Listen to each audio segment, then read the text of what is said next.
आज हम बीए पाठ तृतीय के द्वितीय जो भाग है भारत का भूगोल उसकी शुरुआत करते हैं। हम भारत की भौगोलिक स्थिति के बारे में यहाँ बात करेंगे। भारत की भौगोलिक स्थिति विश्व के संदर्भ में किस प्रकार की है,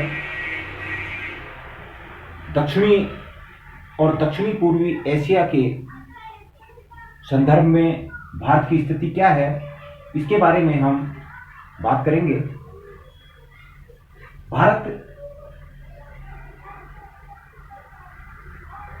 उत्तरी और पूर्वी गोलार्ध में स्थित एक वृहद भूखंड का भाग है और इसको इंडस नदी के नाम पर इसका नाम इंडिया रखा गया और भरत नामक राजा के नाम पर इसका नाम भारत रखा गया।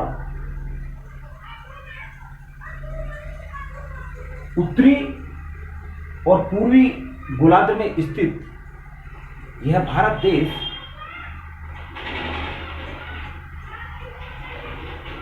यहाँ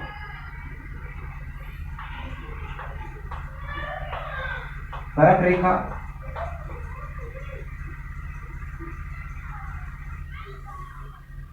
और ये 82.5 डिग्री पूर्वी देशांतर रेखा, ये दोनों अक्षांश रेखा और देशांतर रेखा भारत को लगभग बराबर हिस्सों में विभाजित करती है। हम भारत के जब भौगोलिक स्थिति की बात करते हैं तो 8 डिग्री 4 मिनट से 37 डिग्री 6 मिनट उत्तरी अक्षांश व 68 डिग्री 7 मिनट से 97 डिग्री 25 मिनट पूर्वी देशांतर में के मध्य भारत स्थित है। कुल क्षेत्रफल की बात करते हैं 32,87,263 वर्ग किलोमीटर भारत का कुल क्षेत्रफल है, जो विश्व के क्षेत्रफल के हिसाब से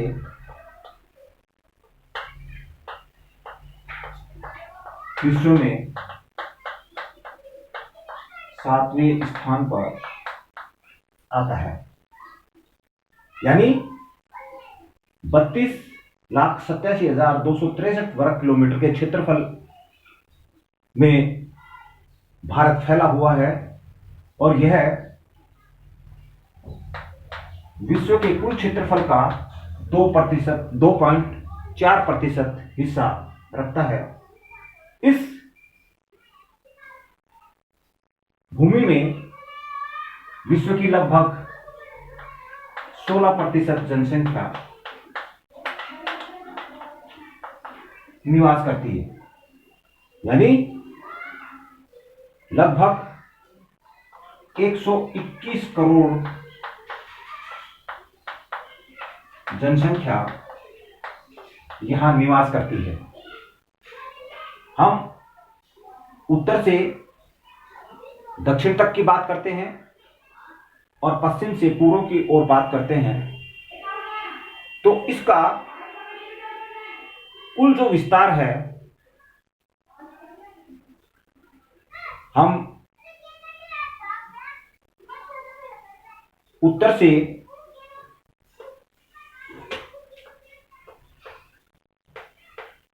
से दक्षिण की बात करते हैं तो यहां पर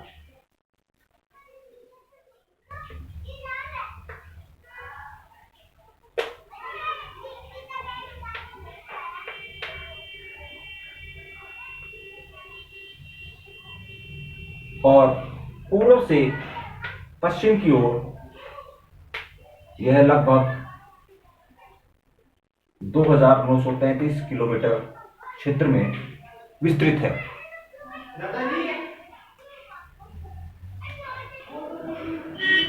इसके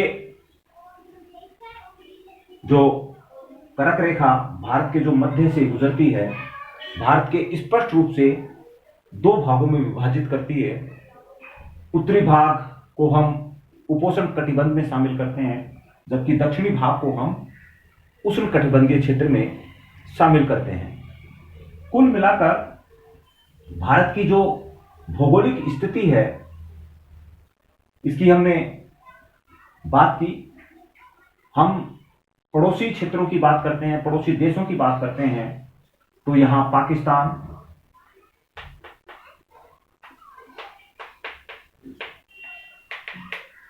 अफगानिस्तान, तजाकिस्तान,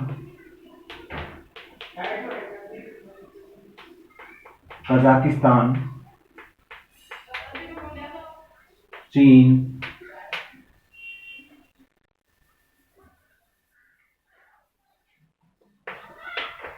तिब्बत, नेपाल, भूटान, बांग्लादेश, म्यांमार, श्रीलंका और मालदीव, ये भारत के पड़ोसी राज्य हैं जो भारत को प्राकृतिक और कृत्रिम सीमाओं के द्वारा विभाजित करते हैं। यहां हम पाकिस्तान के साथ सटी सीमा की बात करते हैं। रेड क्लिफ, इस सीमा को हम नाम देते हैं। इसके साथ चीन के साथ जो सीमा है, जिसको हम प्राकृतिक सीमा भी कह सकते हैं, रेड क्लिफ नाम से इसको हम संबोधित करते हैं। साथ साथ नेपाल, भूटान, म्यांमार आदि देश भी भारत के साथ प्राकृतिक सीमा बनाते हैं। दक्षिण में हम बात करते हैं, लगभग प्रायद्वीपीय हिस्से में चारों तरफ से पानी से घिरे होने के कारण यह प्राकृतिक सीमा निर्धारित करती है। यहां हम भारत की भौगोलिक स्थिति की बात कर रहे हैं। भारत की भौगोलिक स्थिति,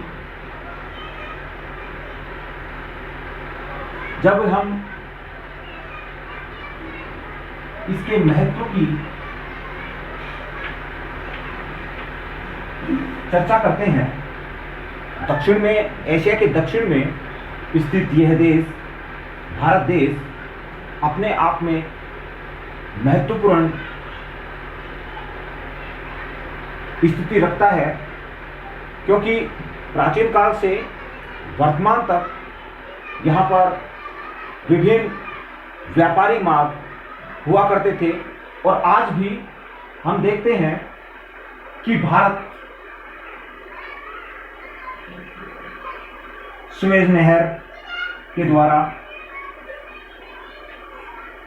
और पूर्वी एशियाई देशों के साथ समुद्री मार्ग से अपना व्यापार संपन्न करता है।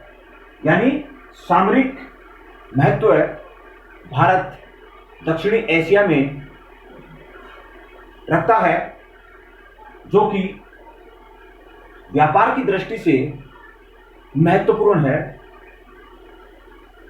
हम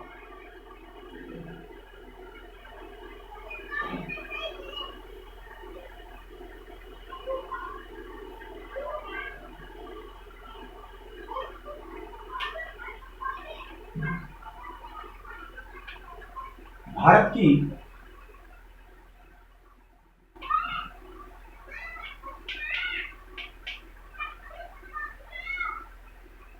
विभिन्नता में एकता या उपमहाद्वीप की बात करते हैं। भारत एक ऐसा देश जो प्राचीन से आधुनिक समय तक विश्व में अपना महत्वपूर्ण स्थान रखता है। इसको हम उपमहाद्वीप की संज्ञा भी देते हैं, और वो इसलिए देते हैं कि भारत की जो भौगोलिक स्थिति है, जिसमें आपको पर्वतीय क्षेत्र, मैदानी क्षेत्र और साथ साथ पठारी क्षेत्र के रूप में विभिन्न धरातलीय स्वरूप देखने को मिलते हैं। साथ ही विभिन्न प्रकार की यहाँ मिट्टियाँ देखने को मिलती हैं। सबसे महत्वपूर्ण हम बात करते हैं, यहाँ अनेक प्रकार की जलवायु देखी जा सकती है, पाई जाती है, जिसके कारण से यहाँ पर विभिन्न संस्कृति, रीति रिवाज, भाषा, पहनावा आपको क्षेत्र के हिसाब से, प्रादेशिक के हिसाब से अलग अलग देखने को मिलता है। हम उत्तर की ओर चलते हैं, आपको पर्वतीय क्षेत्र, हिमालय पर्वतमाला देखने को मिलती है। लगभग पूरे साल भर न्यून तापमान इस क्षेत्र में देखने को मिलता है। जैसे ही हम दक्षिण में मैदानी क्षेत्र में आएंगे, विश्व का सबसे उपजाऊ मैदान जो जलोढ़ मिट्टी के द्वारा निर्मित है, यहाँ देखा जा सकता है। विश्व की सबसे सघन जनसंख्या इस क्षेत्र में निवास करती है। हम दक्षिण की ओर आते हैं, प्रायद्वीपीय पठार यहाँ स्थित है, जहाँ पर भारत का अधिकांशतः खनिज संसाधन मौजूद है, और इसी के कारण यहाँ पर भारी उद्योगों की स्थापना हुई है। ये तीनों भू आकृतिक विभाग साथ ही लघु स्तर पर भी अनेक धरातलीय स्वरूप अपने को देखने को मिलते हैं, जिसके कारण से भारत को एक उपमहाद्वीप की संज्ञा हम देते हैं। साथ ही साथ यहाँ पर इन कारणों से, भौगोलिक कारणों से यहाँ पर विभिन्न प्रकार की संस्कृति का विकास हुआ, और इसके साथ साथ अनेक भाषाओं का विकास हुआ, अनेक सभ्यता या हम समाज की बात करते हैं, अनेक समाजों का यहाँ विकास हुआ। तो हम भारत की जो भौगोलिक स्थिति है, इसको महत्वपूर्ण मानते हैं। साथ ही साथ जब हम भारत के सामरिक महत्व की बात करते हैं, तो भारत का दक्षिण प्रायद्वीपीय जो हिस्सा है, वो अपने आप में महत्वपूर्ण स्थान रखता है, क्योंकि ये क्षेत्र पश्चिम में अफ्रीका, यूरोप को जोड़ता है, और पूर्व में दक्षिणी पूर्वी एशिया को, ऑस्ट्रेलिया को आदि से जोड़ता है, जिसके कारण से भारत का ये दक्षिणी हिस्सा अपने आप में सामरिक महत्व रखता है। साथ ही